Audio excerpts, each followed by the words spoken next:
One of the greatest public speakers of all time was Christopher Hitchens. Everyone who has ever seen a debate that he was involved in knows that he could slay his opponents easily by quoting a great author instantaneously. Socrates, who, as far as I know, existed but may well not have done, it doesn't matter to me. No one will insult me if they say, Socrates, your great hero, didn't exist. Try it on a Muslim, try it on a Christian. Their prophets didn't exist, or tell people that Moses is a myth. They start hurling themselves about, making menacing noises very often. Socrates said, you're only educated when you've understood how ignorant you are.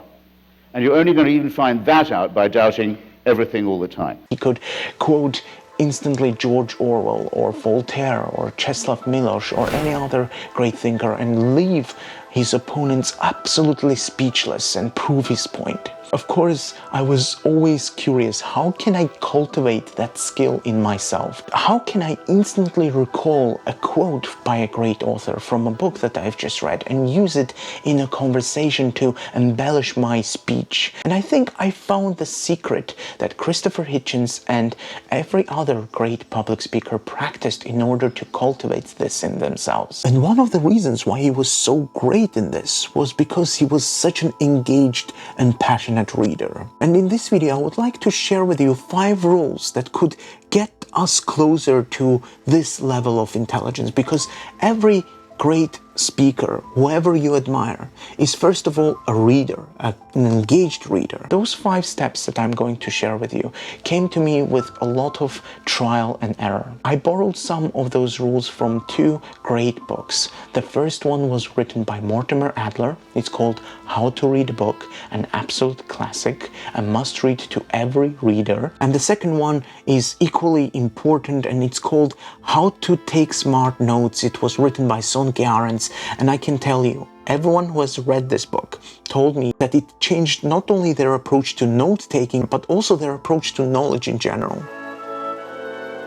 Let's jump to the very first piece of advice, and the first rule of deep reading is to never break the flow of reading. Easiest way to lose the thread and to break the flow is to take notes incorrectly. Before I read Sonke Arens' book and Mortimer Adler's book, I used to highlight and take notes incorrectly. When I saw, for example, a beautiful sentence, I used to underline the whole sentence that I liked, and on the margins I used to write, quote. This was such an incorrect way because it used to take approximately 5 seconds, and in 5 seconds you lose the thread of the book. Instead, what you should do is to reduce the time that note-taking takes from you. Try to shorten and use single letters when you highlight things. So for example, in case of quote, I use the simple letter Q, and instead of highlighting the sentence entirely, I use brackets.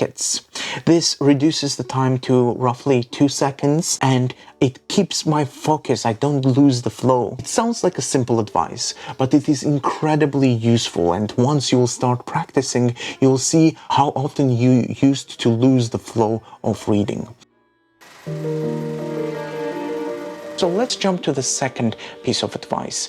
It is very simple, but it will help the future you enormously. I wish I discovered this rule, this technique, much earlier. When you take a note, when you leave a note on the margin of the book, try also putting a small visible dot on the top right page of the book. This tiny dot will help the future you to find which pages you left the notes on. Instead of scanning each page of the book and seeing if you have left a note or not, you'll see a tiny dot on the top, and you'll know that this page contains a note which will deserve your attention. This is just absolutely brilliant thing. It helped me a lot. It sounds simple, but it makes life and note-taking so much easier.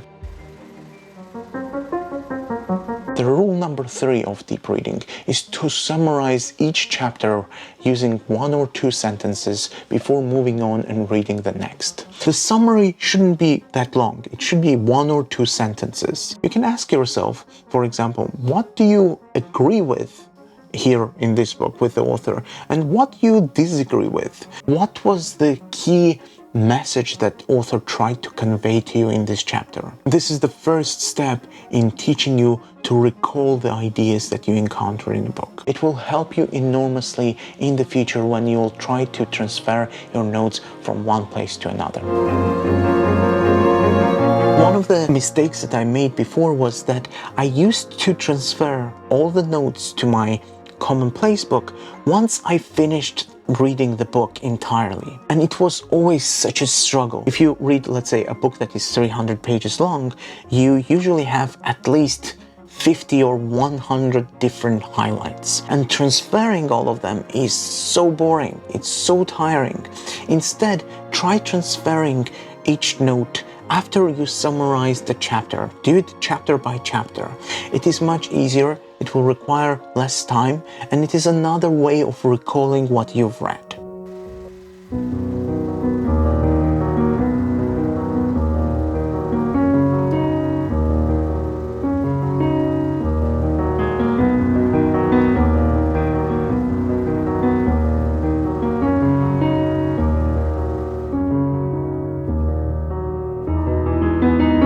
One of the easiest ways to recall the book from the beginning till the end with each argument is to create your own table of contents once you finish the book. Each book, of course, comes in the beginning with a table of contents that were provided to us by the author, but each book resonates differently with each reader. And the way to understand how the book resonated with you, why this book is important to you in particular, is by creating table of contents. Mortimer Adler in his book says that there is no better technique than to create your own table of contents and to sort all the ideas in your mind. Write the name and the title of the chapter that will reflect in the clearest way what the chapter was about, and at the bottom of it, write in 2 or 3 sentences what that chapter meant to you. You again recall everything once more in order to get it consolidated in your head, because eloquent speech comes from organized and structured knowledge. If your knowledge is disorganized, your speech is going to be messy, not eloquent. The listener won't be able to understand what the idea you're trying to convey. I've noticed this in myself, so once I started to structure my knowledge, once I started to organize what I read in this coherent manner, my speech has improved as well. Those 5 rules that we've discussed were practiced by great speakers in one form or another. If you look back to ancient Roman speakers, public speakers such as Cicero, and if you read his book called De Oratore, he will tell you exactly the same. Structure your knowledge, organize what you read, and then the eloquent speech will follow. And before I'll say goodbye, I would like to give a small life update. I was a bit quiet on my channel, and the reason behind this quietness was because another reader was born into this world.